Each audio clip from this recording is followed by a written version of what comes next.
Good afternoon, and welcome to the Power and Propulsion Element media event. I'm Gina Anderson from NASA's Office of Communications at headquarters in Washington. Whether you're on the phone or listening online, for joining us today to discuss the first element of the Lunar Gateway, the Power and Propulsion Element. This announcement marks the latest step under Space Policy Directive 1 to send humans forward to the Moon on the Artemis program. NASA has accepted the President's challenge to land astronauts on the Moon's South Pole by 2024. We'll begin the teleconference by hearing from our speakers for the first few minutes, and then we'll open up the lines to reporters during our Q&A session. Listeners online can submit questions via Twitter using the hashtag AskNASA. Here to join us to discuss the beginning of this very important next step of our human exploration plans are Bill Gerstenmaier, the Associate Administrator of NASA's Human Exploration and Operations Mission Directorate at headquarters in Washington, Michele Gates, the PPE Director based at NASA's Human Exploration and Operations Mission Directorate at headquarters in Washington, Dan Hartman, the Gateway Program Manager at NASA's Johnson Space Center in Houston, Mike Barrett, the the Power and Propulsion Element Project Manager at NASA's Glenn Research Center in Cleveland. Mike Gold is the Vice President of Civil Space at Maxar Technologies. Welcome, Mike. Thank you. First, we'll hear from Mr. Gerstenmaier to give us an overview of the importance of this next major step under Space Policy Directive 1 and the agency's Artemis lunar exploration plans. Mr. Gerstenmaier? Thank you, Gina. It's a pleasure to be here, and thank you all for listening in today. This is a pretty exciting day as we actually start to make the Space Policy Directive 1 as we move forward towards the Moon and the Artemis program in 2024, as we actually take that first step. I mean, this is a major thing to have a partner on contract with us to go deliver this first key piece of the gateway, which will be critical to us establishing this unique piece of infrastructure around the Moon that will allow us to go to the surface of the Moon in a variety of ways and to go to any location on the surface of the Moon and allow us to have a reusable architecture for space. So it's exciting that the teams have worked extremely fast to get here in a short amount of time, and the amount of times from when we actually put out the request for the proposal to when we actually got the proposals in. They've been evaluated, then have the selection, and then to bring our partner Maxar Technologies online today is really a tremendous accomplishment for all of us. So there's a lot of hard work in front of us. It's not going to be easy putting all the hardware together to get ready to go towards the Moon, but this is a key first step. This is a key enabler. The technology that you'll get a chance to hear from some of the other presenters today is really important as we move forward. So I look forward to your questions later as we go through this telecon, and thank you for being here. Thank you, Mr. Gerstenmaier. Next, we'll hear from Michele Gates, the Power and Propulsion Element Director, to talk about the new partnership with Maxar Technologies. Thank you so much. I'm so pleased that we are moving forward so quickly with the Power and Propulsion Element. We are very excited about this partnership, in particular to demonstrate advanced technologies for solar electric propulsion that will leverage U.S. commercial space bus capability in a manner that aligns with anticipated U.S. industry needs. The resulting capability will support both NASA and future commercial applications. I, in particular, would like to thank the team, including Dr. Barrett, who's here today, and Joe Karam, for their exemplary work engaging with industry throughout this process, in particular highlighting the hard work to flesh out the set of NASA-unique requirements that also allowed NASA to ask industry what they wanted to provide. There's a significant amount of augmented capability provided by our partner, Maxar Technologies, including a 1,000-kilogram class lunar lander or science instrument transport, and more than 60 kilowatts of power generation on the solar arrays, which translates into 25 kilowatts additional continuous power transfer for NASA's gateway use. The importance of the Power and Propulsion Element for increased access for our crews to more parts of the Moon and the permanently commanded module in lunar orbit is extremely important, and we look forward to the launch in 2022. Thank you, Michele. Excuse me. Next, we'll hear from Dan Hartman, the Gateway Program Manager, who will discuss the capability the Power and Propulsion Element offers the Gateway. Yes, thank you. And first, congratulations to Maxar Technologies. It's great to have you on board. We look really forward to working through the design, development, test phase, and the eventual launch of this mission in the 2022 timeframe. So great to have you on board. As you know, as Michele mentioned, we've got some unique capabilities for the gateway. The PPE provides solar arrays will be generating power not only to operate the PPE systems, but also to transfer power to our phase 1 configuration and then eventually to phase 2. It'll provide attitude control for the gateway stack, including docked operations with the Orion, the lander, our logistics elements. It has the ability to transport the gateway to different orbits, giving us flexibility, as Michele mentioned, to access all parts of the moon's surface. Near continuous communication coverage will be provided over X-band, KA, and S-band systems, enabling communications with the Earth, visiting vehicles, moon surface systems, and payloads. Fully anticipate payloads operating nearly continuously on the PPE and the gateway itself. We plan to outfit the PPE with an international docking system standard, the passive half. That will allow power and data transfer from the system, as well as provide the structural interface to our second element, a small pressurized element that will enable, eventually in the 2024 time period, the moon missions down to the surface. So with the PPE and a small pressurized element, landers come up and we're ready to go down to the moon. PPE will also be outfitted with Canadian-provided low-profile grapple fixtures to enable robotic operations on the PPE. We envision this will be used to exchange payloads in the future and to assist in any necessary maintenance. So again, we're excited to have Maxar as our partner. We look forward to working with them on this element, and having them on board will help us close the design space for our second element. Having a grounded interface on the PPE side will enable the small pressurized module team stability as they move forward in the design. So great to have you on board. Thank you. Thank you, Dan. Next, we'll hear from Mike Barrett, the Power and Propulsion Element Project Manager, about the solar electric propulsion capability. Thanks, Gina. And thanks, Michele, for recognizing the team, the joint team, both back at NASA Glenn and at JSC, right, has really worked hard to get to this point. We're really excited, Maxar, to have you guys on board. We're ready to move forward. Lots of folks have mentioned the solar electric propulsion system. I just want to highlight a couple of things about it. The reason it's so helpful is primarily we don't have to take a lot of fuel with us, right? We use the sun for our power source, and we're very effective at producing the thrust the spacecraft needs for control and for translation to move gateway around. Essentially, what NASA's bringing to the table for this is we've developed a high-power, high-efficiency, long-life solar electric propulsion technology that we're really excited now to work with Maxar to incorporate that in the power and propulsion element.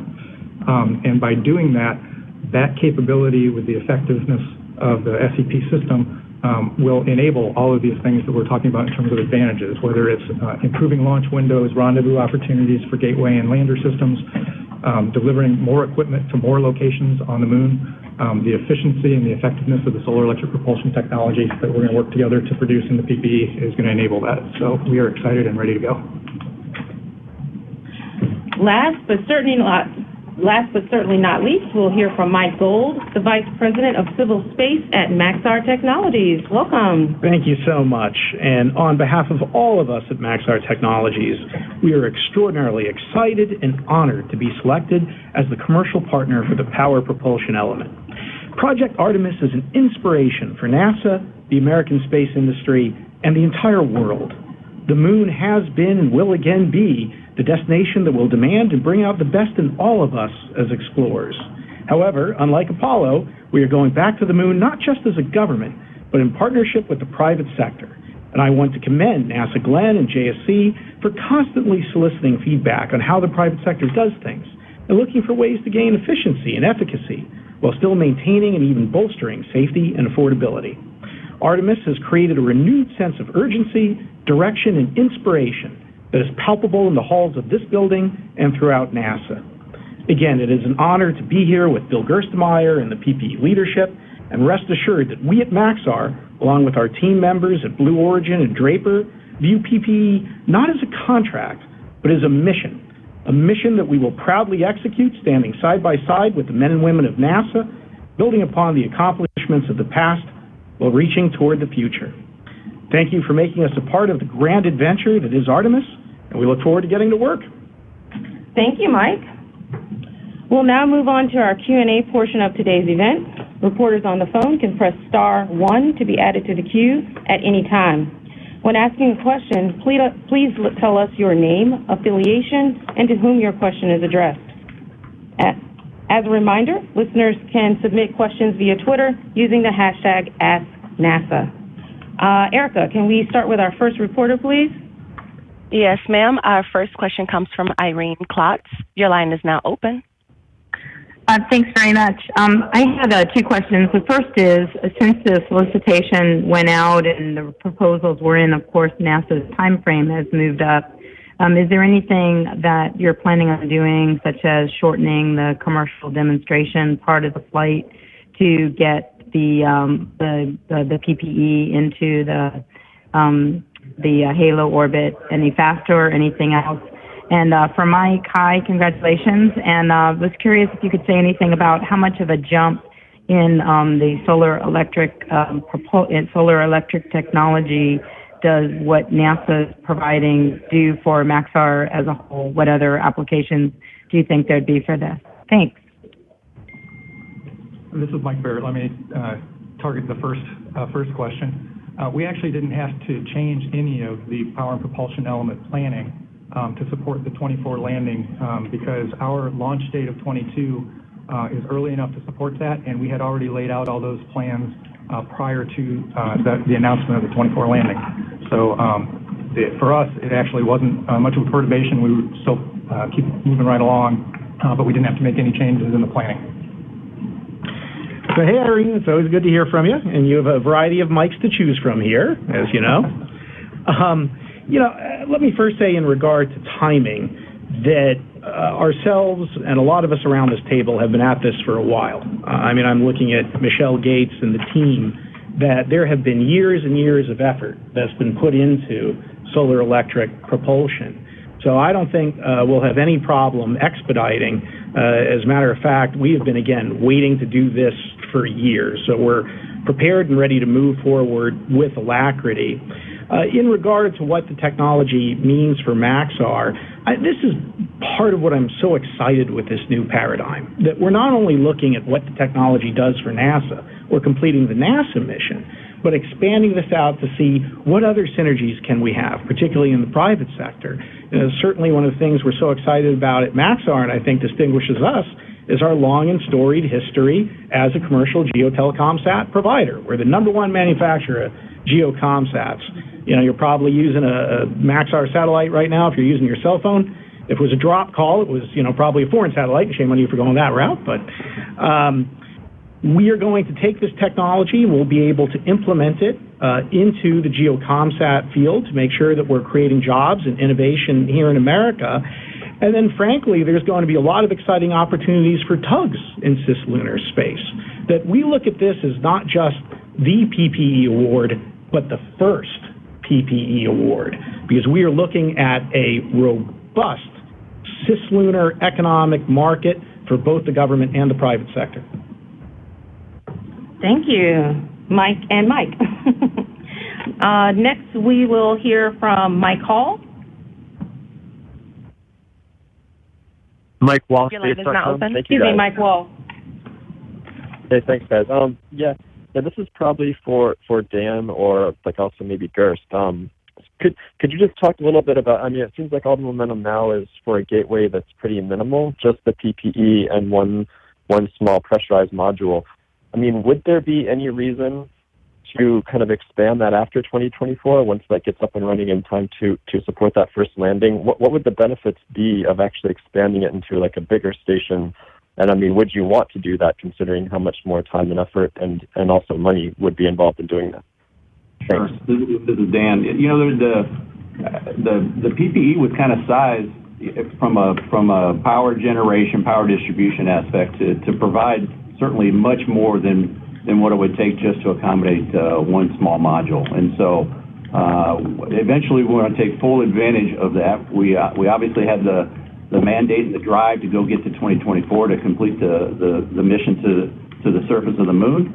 And so that's our primary focus, but we certainly want to be able to leverage the capabilities that are provided in this procurement, not only to expand the gateway size, increase the international partner participation, and we fully envision the research side of things really picking up in the phase 2. And so again, phase 2, a little bit bigger gateway. It wouldn't have any impact on what we have here in the PPE as far as the capabilities, and we just look forward to using those. And this is Gerstenmaier. I'd add a little bit.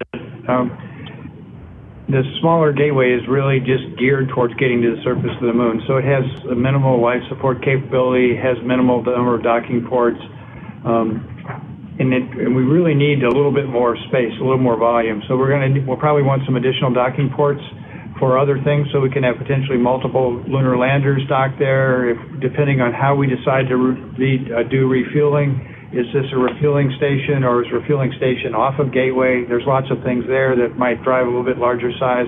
There's some accommodations on the outside for external payloads to be even on PPE. There's some on the small habitation module, but if we really want to have a robust science platform, we need some more space on the outside for that. And then a little bit larger, in addition to the space and volume things, it allows for much more participation of the international partners. Even with the minimal gateway, we have PDGFs, or the equivalent that the Canadian Arm can actually attach to, and it can be even on the smaller gateway, the pressurized section, and be used immediately. But then if we want to add the larger modules, then we have more real estate, more capability to house more international partners and more equipment. So I think we want to start out with the minimal, get to the surface of the moon, see what we can learn on the moon, and then grow at the right pace as it makes sense moving forward. And this is Mike Gold, if I can just echo some of that sentiment.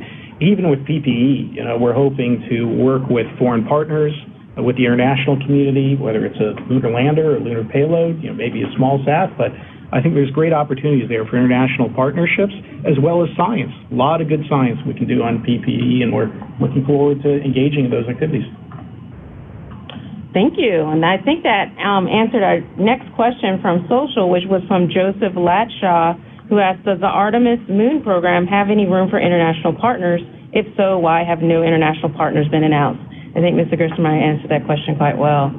Okay, we're ready for our next reporter. Our next question comes from Eric Berger. Your line is now open. Hi, thanks very much for doing this, and congratulations to y'all. Can you talk a little bit about the timeline for choosing a rocket? Couldn't help notice that Blue Origin was a partner in developing the spacecraft.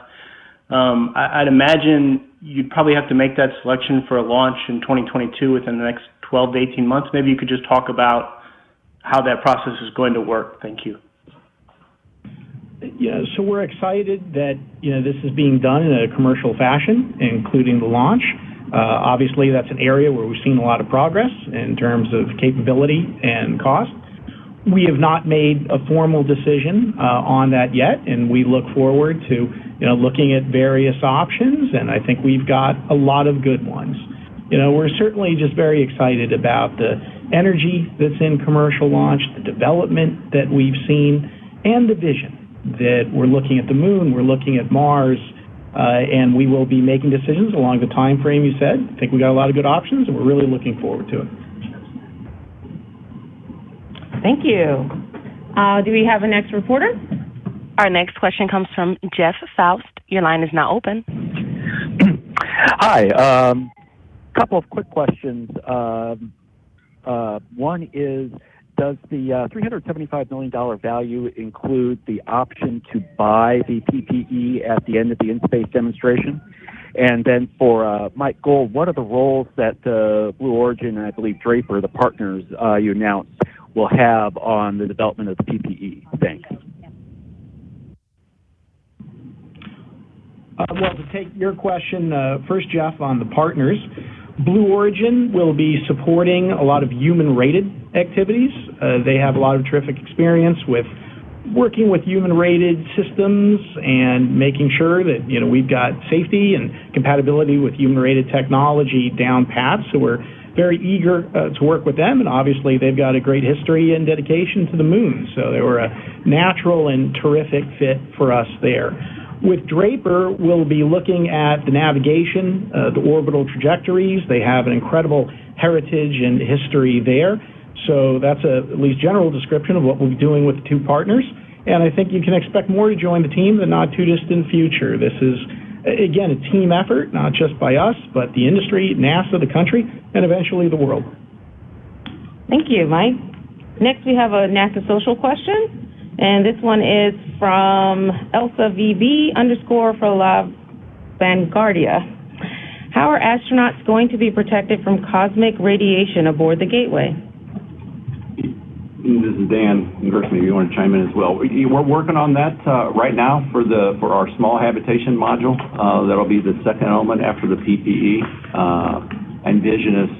Envision us having radiation monitoring equipment inside that to keep astronauts informed.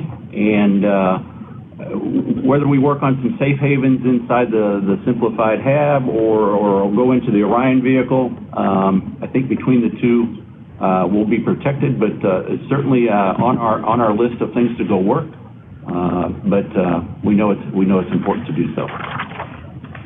And again, from an overall standpoint, we look at Orion, and even on EM1, we're going to fly some mannequins to actually look at the radiation environment inside Orion. We believe Orion spacecraft itself will provide some safe haven type of capability from solar particle events. We'll confirm that with the EM1 uncrewed flight test, and then Orion will essentially serve as a safe haven for high radiation events when it's attached to Gateway with crews. And that's kind of similar to even what we do on Space Station. We have certain regions of the Space Station today of where there's more water stored and there's more propellant, and that actually provides some shielding in certain directions from radiation events. So we're looking at Orion as being our predominant way to protect the crews, and then as Dan said, we'll look to see if there's other things that make sense to add into Gateway as we move forward. And this is Mike Gold again. I would comment, too, that that's one of the great benefits of the Gateway program, that we're learning how to deal with the radiation environment in cislunar space, and that's going to be very applicable to the lunar mission as well as going on to Mars. So we're really excited to take on those challenges. Thank you. Can we have our next reporter? Our next question comes from Alan Boyle. Your line is now open. Hi, thank you. I wanted to ask a little bit more about Blue Origin. You mentioned that, Mike, that they would be supporting human-rated activities. Does that mean flying test articles, for example, on New Shepard? Maybe a few more details on that, and then where the spacecraft is going to be built, if you could fill me in on that. Thanks. Sure. So to take the last question first, we'll be leveraging the capabilities of Maxar and the partners really throughout the United States. Our primary facility is in Palo Alto, California, but we will also see contributions coming from our facilities in Denver. We've got a lot in Maryland, Virginia, even in Houston, Texas, where we support JSC and the program there. Blue obviously has facilities throughout the U.S. as well, including Florida and Alabama in particular, as well as Draper with their presence in Massachusetts. So this is going to be a broad effort that I think is going to hit a lot of different geographies, and I expect that to expand out as we move forward to implement the program.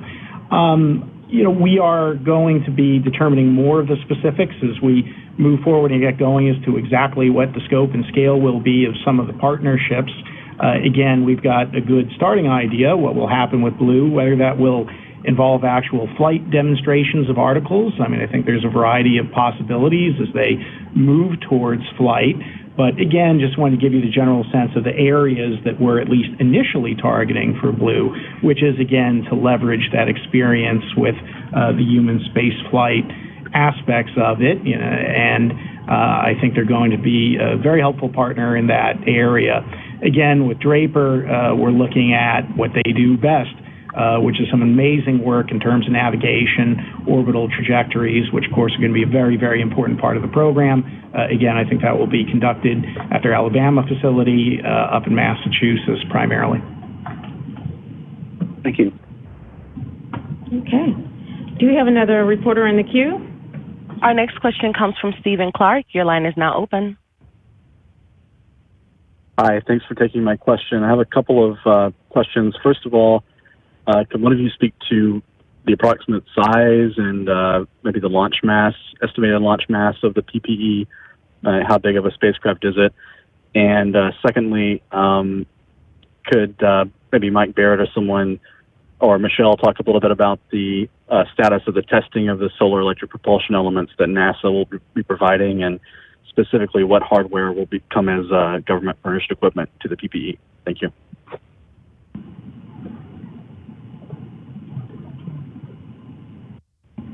Launch mass, yeah, why don't you go? Yeah, so the PPE launch mass is, in the proposal anyway, I mean, this was part of the concept that was identified. Certainly, part of the work that we're moving forward with will be to mature the design, right? But about, what do you guys have, 5,000, right, kilograms roughly launch mass, the 2,500 of that being the wet mass for the propellant, right? So that order of magnitude, and that matches what we've been looking at for the internal references in terms of laying out the architectures that work, right, for a PPE going to Gateway. So that's the first part. In terms of government furnished equipment, so the electric propulsion system that will be flown, the solar electric propulsion system, Advanced Technologies, is actually part of the PPE contract and is provided by Maxar, right, with the PPE. That said, many people are aware of the fact that the government has the Advanced Electric Propulsion System contract with Aerojet Rocket 9 that's based on the in-house development that we've done at NASA Glenn and at JPL for several years on this new propulsion system. That activity is separate, but obviously related to the work that's going on. The government testing that's associated with the development of that system and the certification of that system is still planned, again, but it's a separate activity, but tightly coupled with the power and propulsion element. So that planned testing will continue, and the development of that system in that other contract award will also continue. There are other, so it's not, the reason to explain that, it's not government furnished equipment for the power and propulsion element, right? Maxar will work to acquire the electric propulsion system as part of the PPE, as part of their contract. There are other pieces of government furnished equipment that we listed in the solicitation, right, that we're working. And those include things like the docking system, potentially the low profile grapple fixtures, right, for the arm from the Canadians. So there are other pieces of the equipment that could be government furnished equipment, but I think your question was primarily oriented around the SEP system, so I hope that addressed that. And this is Mike Gold. Just get back to size, and this hails back to the question relative to launch. You know, we are working to ensure that in terms of size and volume, we have a variety of options available to us in launch, and that we're not tied down to just a single vehicle. Again, we very much believe that this will be the first of many PPEs, that this is a capability that will be utilized on a robust basis by the government and the private sector. So we're ensuring that it's flexible in terms of sizing for launch capability. Okay, great. Thank you. Excuse me, Erica, do you have any new reporter? Yes, ma'am. Our next question comes from Keith Cowling. Your line is now open. Yeah, I have a question for Bill Gerstenmaier. The administrator made frequent reference of the Artemis generation, that it's something that the agency needs to create. A quick Google search shows that that generation likely is composed of about 80 million people. That's about a quarter of the U.S. population. So that's a lot of people. You and I are like exactly the same age, and I'm sure you remember growing up, you could not escape Apollo. It was in our weekly readers. It was in our textbooks. It was everywhere. NASA bent over backwards to make sure that people knew about this. So how is NASA going to go create this generation? As something that's very explicitly stated by the administrator. Is NASA going to put a program together to create this, put new projects in place, or is this just sort of buzzwords and you're just going to hope somebody else does it? Again, I think you can see that the administrator and the communications team are using as many modern tools as we can to reach the next generation, right? We're doing a lot of video things. We're also bringing in some folks from outside the space community to do kind of messaging for us about the new programs moving forward. I mean, there's a lot of excitement already. I've been to a couple universities in the past couple of weeks, and I can tell you that the new generation of engineers and the universities and colleges really sense that there's something going on with the ability where the government doesn't have to do everything and the private sector can do things, the international dimension of now working internationally and pulling together. We've created a framework that is generating a ton of excitement in this 80 million group of folks that you talked about. And what we need to do is give them the tools, give them access to what we're doing, let them be part of the program. There's a whole bunch of orbital mechanics that we need to go look at of how we do navigation around the moon, how we take advantage of this electric propulsion to do some pretty creative things, to go from one orbit around the moon to a different orbit around the Lagrangian point on the far side of the moon.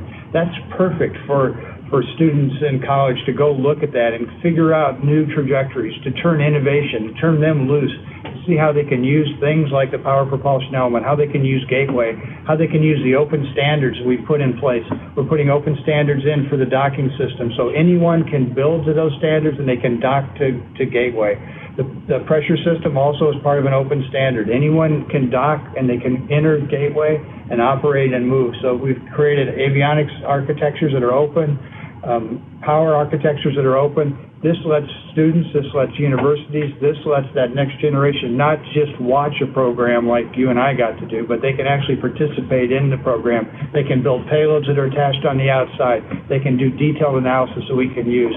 This is really a real exciting time, and I hope that we can create that program, and we absolutely need them. Human spaceflight is the ultimate team sport. We need everyone participating, from even grade school kids all the way through college, all the way to the partners that are here in the meeting today and who are working. And I think you're showing that this is a different NASA that is reaching out to a different community to try to figure out how we can really pull off this new way of going to the moon. And I know for the record that age, Keith, that you and Bill have in common is what, 38 to you guys, right? I know. Times two. I was going to say it.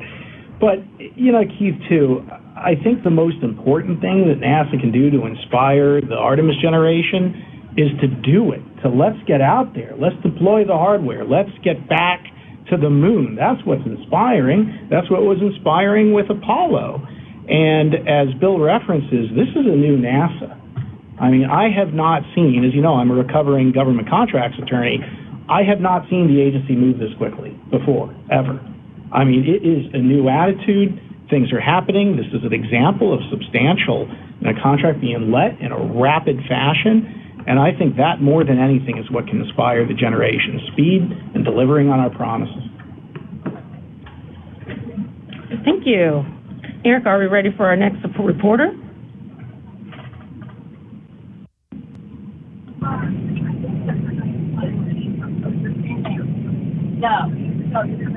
Erica, are we ready for our next reporter?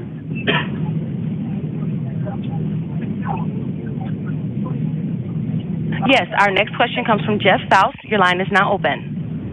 Yeah. Thanks for the second opportunity here. This is probably a question for Michele Gates or Mike Barrett. Does the $375 million contract, does that include the option to buy the PPE at the end of the in-space testing, or will there be an additional expenditure to actually acquire the element once that testing is done? Thanks. Yes, that $375 million contract value includes if we execute the option to acquire and take ownership. This is Mike Barrett.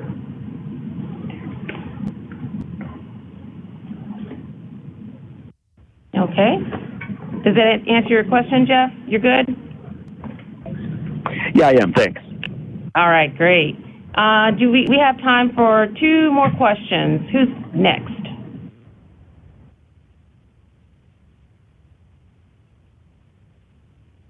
Our next question comes from Marcia Smith. Your line is now open. Hi, thanks. This is Marcia. I also had a question just to clarify the cost. So someone was talking about how there's GFE equipment that's going to be provided for this, which I gather is on top of the $375 million. And I presume there's going to be maintenance costs for this in the future. So what is the total cost of the PPE, not just the Maxar cost of it? Yeah, and this is Dan. Some of that hardware is international partner contribution, and so they'll deliver and maintain that for us. Like we talked about, the low-profile grapple fixtures. Canada is also providing, as part of their contribution, some payload adapters that will be put on the outside of the PPE to accommodate our research community. And so I'm not going to say those are freebies, but that's a contribution, and then we'll give benefits back to Canada. The two main things that we have is an S-band system that we're going to be using for rendezvous and prox ops that we owe as part of GFE. I would give you a rough order of maybe about $4 or $5 million for that. We're working on that contract right now.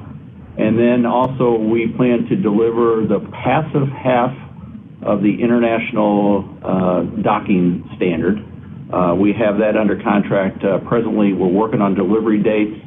And I would say a unit cost of that is about roughly the same as the S-band. So was that total of $10 to $12 million worth of GFE that we are providing to Maxar to go implement this. And this is Mike Barrett. I can address the maintainability aspect. The ConOps for the PPE is based on the fact that we have a requirement for a 15-year life without maintenance, which is adequate for the life of the gateway.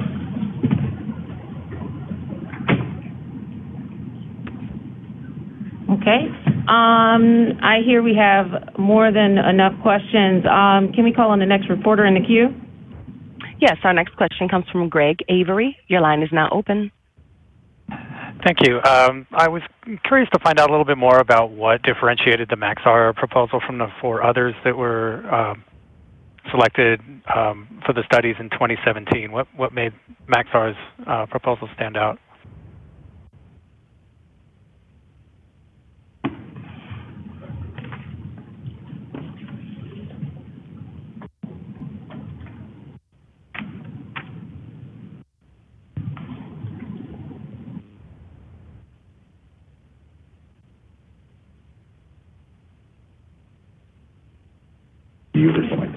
Yeah.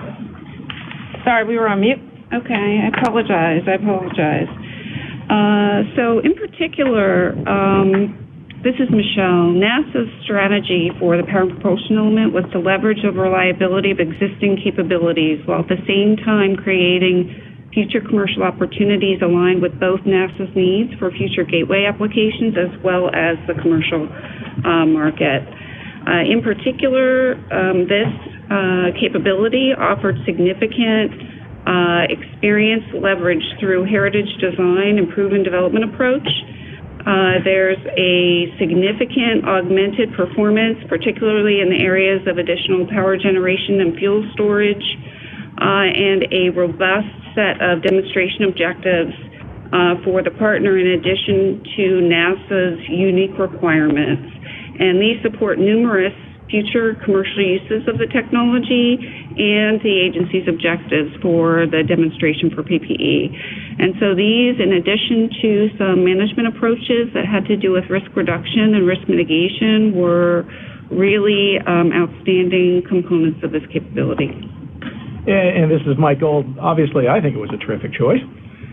And I think what separates us out is, Maxar right now has 80 or so or more satellites in geotelecom at this moment, and that we can take this technology and transition it to the private sector in a manner that I think is unparalleled among competition and among many other entities today. And again, that's what I appreciate so much about this new attitude and this new path, that this program will not only achieve NASA's goals, but will be transformative for the private sector, creating jobs and innovation along the way.